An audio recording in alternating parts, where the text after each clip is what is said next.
Naam, kwa majina naitwa Thabit, katibu wa Simba Arusha. Kwanza tunamshukuru Mwenyezi Mungu kwa kuweza kufika hapa Karatu salama na kumalizika kwa mchezo wetu salama. Pili, nawashukuru sana wana Simba wa Karatu kupitia kiongozi wao ndugu Atanas Sarwat. Mshukuru sana kwa mapokezi. Tumepokelewa vizuri toka tumefika katika mji huu na hatimaye mpaka tumeangalia mechi yetu na imemalizika. Kimsingi tumepoteza kwa goli 1-0. Hii ni katika sehemu ya mchezo. Tuna imani kuwa benchi la ufundi pamoja na wachezaji wameona pale ambapo tumekosea mpaka tukaweza kupoteza kwa goli 1. Tunaamini kwamba tutarudi kwenye uwanja wa mazoezi kuhakikisha kwamba tunarekebisha yale ambayo yalitokea kama makosa na kufanya vizuri zaidi kwenye mechi zifuatazo. Nafikiri timu haikucheza kwa intensity ambayo tulitegemea. Na ni sehemu ya mchezo. Sitaki kuzungumzia masuala ya kiufundi, hilo tunamwacha mwalimu. Ila tunaomba viongozi wetu, bodi ya wakurugenzi, viongozi wa club pamoja na benchi la ufundi kukaa chini na kufanyia kazi yale ambayo yameonekana ni makosa. Kulikuwa kuna malalamiko kadha wa kadha kwa kikosi ambacho kilianza. Lakini nafikiri hayo malalamiko yatafikia uongozi, bodi pamoja na club ili kuona kwamba ni jinsi gani ambavyo tunaweza kurekebisha makosa na kwenda kufanya vizuri kwenye mechi ijayo. Tunaamini kwamba ni sehemu ya mchezo, tumepoteza sehemu ya mchezo kwa goli la reflection, lakini tunaamini timu yetu bado ni nzuri na niwaambie wana Simba wa mkoa wote wa Arusha tusikate tamaa, tuendelee kuisupport timu yetu, lakini pia na wana Simba wa nchi nzima tusikate tamaa, tuendelee kuisupport timu yetu.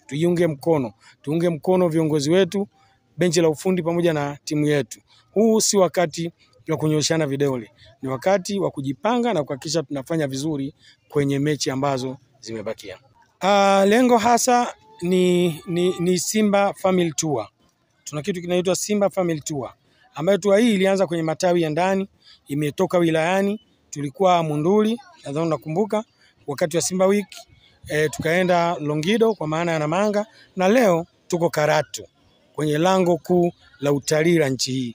Kwa hiyo tumeamua kuja hapa kwa mkakati maalum wa kuona kwamba Simba inakuwa moja mkoa mzima wa Arusha. Na mimi kama mtendaji mkuu ni jukumu langu kuhakikisha natembelea wilaya zangu zote, kuhakikisha zinakuwa well organized ili kuhakikisha kwamba tunaendelea kuisupport Simba kwa ukubwa wake. Simba ni kubwa sana kuliko watu wanavyofikiria. Kwa hiyo ni lazima wilaya zangu zote ziwe well organized kwa ajili ya kuweza kuisupport Simba. Baada ya hapa, kitu kitakachofuata tumebakiza wilaya moja ya Arumeru na Ngorongoro.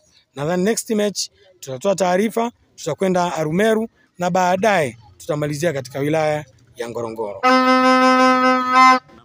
Mapokeo ni mazuri kwa sababu Namanga maagizo ambayo niliwapa tayari wameanza kuwafanyia kazi.